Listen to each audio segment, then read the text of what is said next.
तीन लोग शिव की परीक्षा। एपिसोड 6, स्वर्ग के अश्रु, नरक का श्राप। स्वर्ग की सुनहरी हवाओं में अब शांति नहीं रही थी। महलों के द्वार बंद थे और राजकुमारी वाणी को उसके प्रेम के अपराध में बंधन की जंजीरों में जकड़ दिया गया था। उसके कक्ष के चारों ओर मंत्रों की दीवारें थीं ताकि कोई मानव उस सीमा को पार न कर सके। पर उस दीवार से टकराती हुई हर सांस उसके भीतर एक ही नाम पुकार रही थी, आर्यमित्र।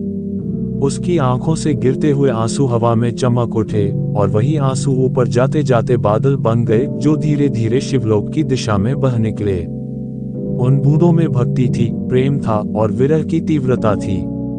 उसी क्षण कैलाश पर्वत पर ध्यानमग्न बैठे ऋषि राज विभोम ने आंखें खोली। उनकी दृष्टि उन आंसुओं से भरे बादलों के पार आर्यमित्र तक पहुंची जो धरती और नर्क के बीच फंसा हुआ था।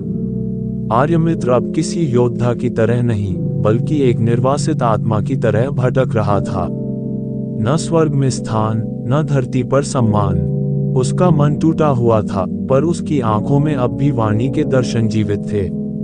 तभी आकाश फटा और अंधकार से एक काली शक्ति प्रकट हुई, वही यमद्रथ, नर्क का राजकुमार। उसकी आंखों में तांडव था, पर उसकी आत्मा में संघर्ष।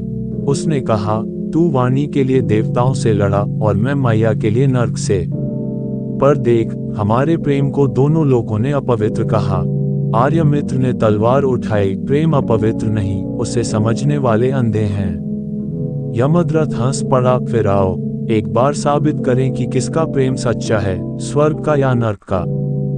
धरती की घाटी में वह युद्ध हुआ जिसे देवता भी देखने से डरते थे। बिजली की धाराएं, अग्नि की लपटें और जल की लहरें सब एक साथ उठीं।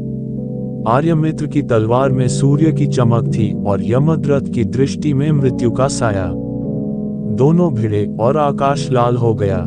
पर उसी क्षण दूर कैलाश पर ऋषि राज विभोम ने त्रिशूल उठाया और दोनों की ओर दिव्य दृष्टि डाली। एक कंपन तीनों लोकों में फैल गया।